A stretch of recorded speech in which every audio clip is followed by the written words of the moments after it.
Assalamualaikum warahmatullahi wabarakatuh. Selamat datang teman-teman sekalian bersama aku sendiri Sona. Bagi kalian yang baru ketemu channel ini, perkenalkan aku Sona. Aku seorang netizen yang suka membaca, menulis dan juga beropini, ya, netizen biasa. Di akun YouTube ini aku biasa membahas tentang pendidikan, literasi, dan juga sesekali membahas isu yang ada di masyarakat. Seperti itu. Kalau kalian mau tahu kontenku yang lain selain di YouTube ini, kalian bisa aja pergi ke link yang ada di deskripsi, di mana ada konten-kontenku yang lain di sosial mediaku dan juga beberapa tulisanku yang ada di media. Ya, aku kerap kali menulis opini yang aku kirim ke beberapa media dan juga blog aku pribadi. Jadi yang penasaran bisa langsung aja ke link tersebut ya di description. Di kesempatan kali ini mau membahas tentang opini, di mana menurutku menulis opini ya lebih tepatnya. Di mana menurutku menulis opini ini cukup baik untuk kita semua dan juga punya pengaruh terhadap tulisan kita secara profesional. Sebelumnya aku mau membahas dulu tentang apa itu menulis opini. Nah, menurut aku pribadi, menulis opini ini maksudnya adalah ya kita menulis apa yang menjadi pendapat kita. Jadi, tulisan opini adalah tulisan dalam bentuk artikel atau esai, di mana muatannya itu adalah ungkapan pendapat kita terhadap topik tertentu yang kita angkat di tulisan tersebut. Nah, tapi tidak hanya sekedar mengemukakan pendapat saja, di dalamnya juga ada argumentasi yang harus kita bawa atau hal-hal yang bisa menguatkan pendapat kita tersebut. Jadi opini ini kita bisa merespon sesuatu hal, ya kan, bisa merespon topik tertentu atau bahkan persuasif, ajakan dan seterusnya. Bisa saja seperti itu bentuk tulisannya, ya. Jadi bebas aja, yang jelas itu kental sekali dengan pendapat kita, kesetujuan atau ketidaksetujuan kita terhadap isu tertentu. Jadi posisinya jelas, posisi kita jelas, kita ini merespon seperti apa pada isu tertentu yang ada di tulisan kita. Kalau kita sekedar menjabarkan saja fakta terhadap isu tertentu, itu bukan tulisan opini ya, itu ya bisa dikatakan sebuah berita saja atau artikel ilmiah biasa saja, seperti itu. Karena di artikel ilmiah atau tulisan biasa, berita itu penulis tidak boleh memberikan opininya kan. Sementara kalau tulisan opini ya harus malahan si penulis ini mengemukakan pendapatnya. Selanjutnya aku mau menyampaikan tentang kenapa sih kita semua ini perlu untuk menulis opini. Ya, sebagaimana yang aku bilang tadi, ini ada manfaatnya loh gitu kan. Nah, kenapa kita perlu menulis opini? Karena menulis opini ini cukup mudah ya. Siapapun bisa melakukannya. Ini seperti halnya kita bertutur kata terhadap sesuatu hal kepada orang lain gitu loh. Jadi ada apa ya, isu lah ya tertentu di masyarakat kita ngobrol sama temen ya, seperti itulah menulis opini. Ya kan, kita let's say katakan adalah ini ya, pelantikan presiden baru. Nah, kita merespon, kita menggibahi lah istilahnya gitu, kita beropini terhadap presiden baru kita misalnya kepada teman kita, presiden baru ini kayaknya kurang deh karena ini karena itu. Nah, obrolan seperti itu kan cukup lumrah ya di tongkrongan atau enggak di masyarakat. Nah, di tulisan opini itu semudah itu sebenarnya. Kita tinggal beropini saja, kasih argumentasinya dan kelar deh. Jadi menurutku siapapun asal dia punya daya nalar yang bagus gitu kan, dan peka terhadap isu tertentu, ya dia bisa saja beropini, dia bisa saja menuliskan opininya. Nah, untuk kamu yang ingin pada akhirnya itu menjadi seorang penulis profesional, apapun itu bentuknya penulis profesional, artinya kamu menulis untuk dibayar. Menulis opini bisa menjadi awal yang baik. gitu loh. Karena kemudahan tadi, better kita itu doing something itu dengan cara yang mudah dulu. Karena ketika itu mudah, ya konsistensi itu bakal muncul. Dan karena untuk menapaki sesuatu yang besar, gitu kan, punya tujuan yang besar juga, pasti kan untuk melakukannya itu atau menggapai itu semua itu berat. Nah, bisa sedikit lebih ringan kalau kita memulainya dengan sesuatu yang kita sukai atau kita mampu, gitu kan. Nah, beropini atau menulis opini menurutku cukup mudah, tidak terlalu membebani. Asalkan kita punya kepekaan tadi terhadap isu tertentu, ya kita tinggal beropini saja. Mungkin kita perlu adjustment dalam hal teknis beropininya. Kalau kita biasanya beropini yaitu dengan verbal seperti ini, berbicara. Nah, mungkin selanjutnya ya itu perlu ditransformasikan ke dalam bentuk tulisan. Jadi kaidah-kaidah membuat suatu kalimat di dalam tulisan itu alhasil juga perlu dipelajari, tapi adjustmentnya juga nggak akan terlalu repot ya menurutku. Asal kita punya opini tertentu, ya udah tinggal kita rubah itu atau convert itu ke dalam bentuk kalimat yang baik, kelar deh, ya kan. Nah, selanjutnya kenapa kita perlu menulis opini adalah karena itu akan membantu pola pikir kita, ya.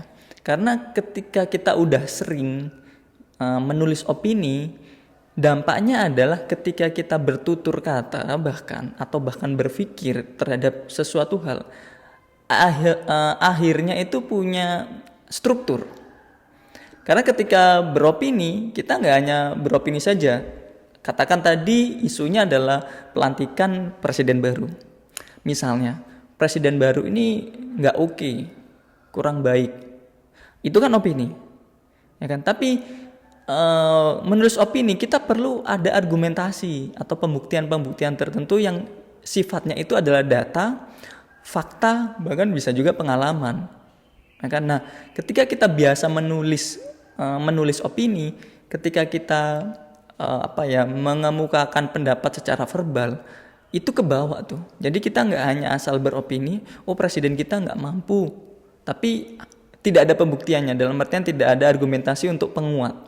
Emang apa buktinya gitu kan? Misalnya ditanya ya, apa buktinya kalau presiden kita nggak mampu? Terus kita diem, banyak gitunya, ya kan? Nah, itu kurang baik juga, karena ketika beropini tanpa adanya argumentasi atau dukungan sebuah data, fakta maupun pengalaman atau bahkan pengetahuan, ya alhasil kan cuma omong kosong saja, gitu loh. Ya kan, ya orang mendengarkan setelah itu, apa sih? Nah, kita nggak mau kan seperti itu. Kita juga pengen didengar. Jadi alhasil ketika kita menulis opini dan terbiasa untuk itu, sehingga ketika ada momen kita harus speak up terhadap sesuatu hal dalam bentuk verbal, ya kita runut dalam menyampaikannya. Tidak sekedar omong kosong. Nah, itu yang menurutku cukup baik dan perlu kita lakukan dalam hal menulis opini. Intinya menulis opini sangat penting dan bermanfaat juga untuk kita semua. Nah, sekarang adalah bagaimana sih menulis opini itu? Lagi-lagi sebenarnya cukup gampang, ya kan, menulis opini. Pertama yang harus kalian temukan adalah objek, ya. Objek yang ingin kalian respon, atau objek yang ingin kalian bahas lah, intinya seperti itu. Nah, ya balik lagi, mungkin objeknya adalah pelantikan presiden baru, itu objeknya. Nah, ketika sudah menemukan objek, kalian tinggal mencari ide utamanya apa. Pelantikan presiden baru ini kan cukup luas ya, masih general gitu loh, ya kan. Nah, kalian perlu untuk sedikit mengkerucutkan itu adalah ide utamanya. Nah, misalnya ide utamanya adalah dari objek tadi, pengaruh pendidikan, ya kan, misalnya pengaruh pendidikan kepada pengaruh pendidikan saat presiden baru diusung, misalnya seperti itu. Jadi apa sih dampak pendidikan yang muncul ketika ada presiden baru? Jadi itu ide utama yang ingin kalian bahas dari aspek itu. Berarti kan variabelnya adalah pendidikan itu tadi, ya kan? Nah, kalian udah mulai deh bisa untuk berpikir, dalam artian di sini mungkin ini juga tahapan selanjutnya adalah berpikir hal-hal yang menyertai variabel tersebut. Kalian bisa melakukan pencarian data untuk mendukung argumentasi atau opinimu. Jadi kamu punya opini, misalnya pendidikan ini bakal lebih baik. Apa yang mendukung opinimu tersebut? Nah, kalian cari tuh datanya, faktanya, bahkan pengalaman kalian, juga pengetahuan-pengetahuan yang terkait. Nah, kalau sudah mencari itu semua, langkah selanjutnya adalah kamu mulai bisa membuat yang namanya outline. Buat pendahuluannya, ada latar belakang, terus juga cantumkan posisi dari opinimu itu seperti apa. Ya kan, kamu beropini bahwa pendidikan jauh lebih baik, ya silakan, atau lebih buruk, ya silakan. Ya kan. Tapi apapun itu opinimu mesti jelas di latar belakangnya, di pendahuluan tadi. Selanjutnya baru pembahasannya atau isinya.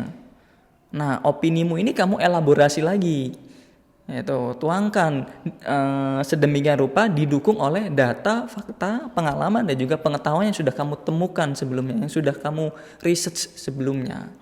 Dicantumkan itu semuanya. Kemudian terakhir ya menulis sebuah kesimpulan. Ya kan, apa sih kesimpulan dari opinimu atau tulisan opinimu itu?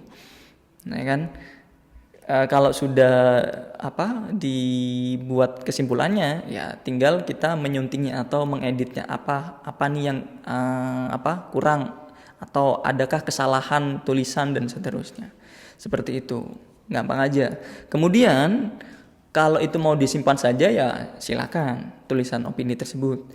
Tapi kalau mau disebarluaskan, ya tinggal cari aja platform yang sesuai. Apakah di blog pribadi, ya kan, atau bisa ke media yang lain gitu. Ya kan, seperti halnya Kompas, Jawa Pos, Detik, Kumparan, dan seterusnya. Pilih media yang benar-benar relate dengan tulisanmu. Misalnya nih, tulisanmu itu berpengaruh terhadap masyarakat secara luas, masyarakat Indonesia secara luas, ya ke media-media nasional yang lebih tepat. Tapi kalau semisal tulisanmu itu ternyata fokusnya kepada daerah tertentu, ya kan, misalnya tadi pendidikan lebih bagus, ternyata secara spesifik dirimu hanya menulis di daerah Surabaya, ya lebih baik ya dikirim ke media lokal di Surabaya. Nah, sesimpel itu sih. Jadi mesti melihat tulisanmu ini segmentasinya ini di ranah seperti apa. Oke. Jadi kembali lagi, inti dari video ini adalah sebenarnya juga ada ajakan untuk kalian, dari aku untuk kalian ya, untuk ayo menulis opini. Karena menulis opini ini menurutku penting dan mudah juga untuk dilakukan. Mudah selayaknya kita bertutur kata, ya kan.